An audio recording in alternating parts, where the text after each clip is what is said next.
Poil de carotte. Poil de carotte. Poil de carotte. Vu que t'es rousse, est-ce que tes poils sont roux? Les roux ça pue. Ta mère a sûrement les conduits rouillés et qu'elle n'a que des enfants roux. Belle des champs, la pub pour le fromage. On se pète pas, c'est rien de grave. Je me demande quelle odeur tu as quand tu brûles, certainement la même odeur qu'un pneu.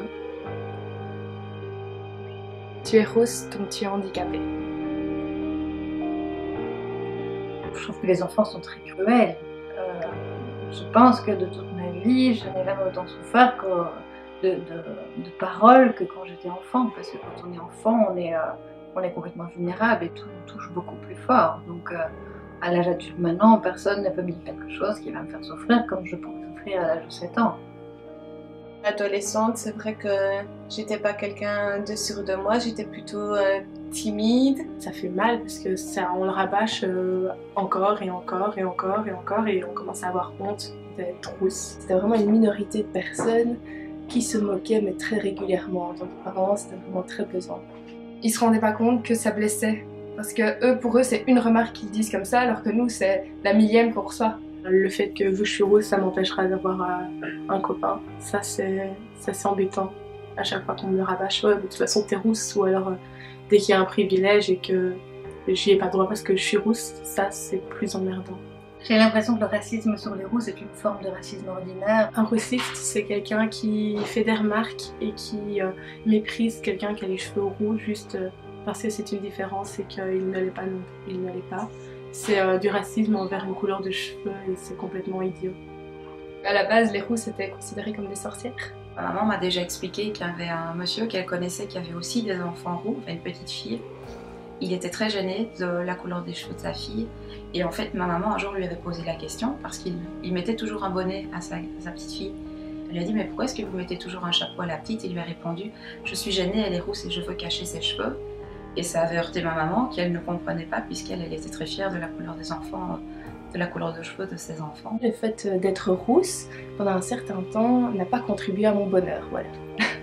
Pendant tout un moment, j'avais tellement honte que je voulais me faire des cheveux de n'importe quelle couleur, même bleu, j'aurais été contente tellement je voulais changer de couleur de cheveux. Des remarques habituelles qui rappellent constamment qu'on est roux alors que je le vois très bien. C'est comme ça que je suis, c'est tout, il n'y a pas besoin de me le rappeler constamment. Je voyais ça comme un élément qui me rejetait de la société. On est des personnes comme les autres, je vois pas pourquoi on est différentes et puis chaque être humain sur Terre est différent. On a tous nos qualités, nos défauts et je vois pas pourquoi ma couleur de cheveux fait de moi une mauvaise personne ou quoi que ce soit. Pour les personnes qui jugent facilement sur la différence d'autrui, je leur demanderais d'avoir un minimum d'empathie et juste essayer d'imaginer l'impact que ces paroles pourraient avoir sur les personnes plus ou moins sensibles, plus ou moins susceptibles. Donc je dirais, voilà, la différence des autres c'est un fait, je pense qu'il faut être amené à l'accepter et arrêter de vouloir à tout prix insister sur cette différence et rejeter finalement la différence. Ce que je voudrais, c'est que les gens conscientisent leurs enfants, en fait, comme à plein de choses, à ça aussi, que les enfants peuvent faire du mal et donc on ne se rend pas toujours compte que son petit chéri à soi puisse être quelqu'un qui apporte de la souffrance chez quelqu'un d'autre. Donc je pense que c'est vraiment une remise en question de se poser la question, tiens, est-ce que j'ai appris mon enfant à être tolérant? Les personnes qui m'ont critiqué, je me suis rendu compte au final qu'après les secondaires, elles se sont teintes en rousse. Et ça m'a fait beaucoup rire parce que la personne qui a dit que j'étais rousse donc j'étais handicapée, s'est teinte en rousse.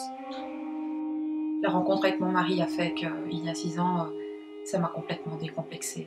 Donc j'ai quand même dû attendre d'avoir 26 ans, 27 ans pour enfin être tranquille avec ça. Par rapport à ses yeux et à son regard, eh bien ça m'a décomplexée en fait. Avoir un petit quelque chose de différent des autres, c'est ce qu'il y a de mieux finalement. C'est vers mes 18-20 ans, au moment où on choisit ce qu'on veut faire dans la vie et que voilà, je me suis dit, voilà, je suis comme ça et je suis très bien comme ça finalement. Les poils de roux sont bien roux, il n'y a aucun doute à avoir là-dessus. Ah, donc arrêtez de poser la question parce que c'est quelque chose qui met très mal à l'aise la personne. Aujourd'hui, je suis très fière d'être rousse. Je suis rousse, fière de l'être. Je suis rousse et fière de l'être. Je suis très fière d'être rousse aujourd'hui.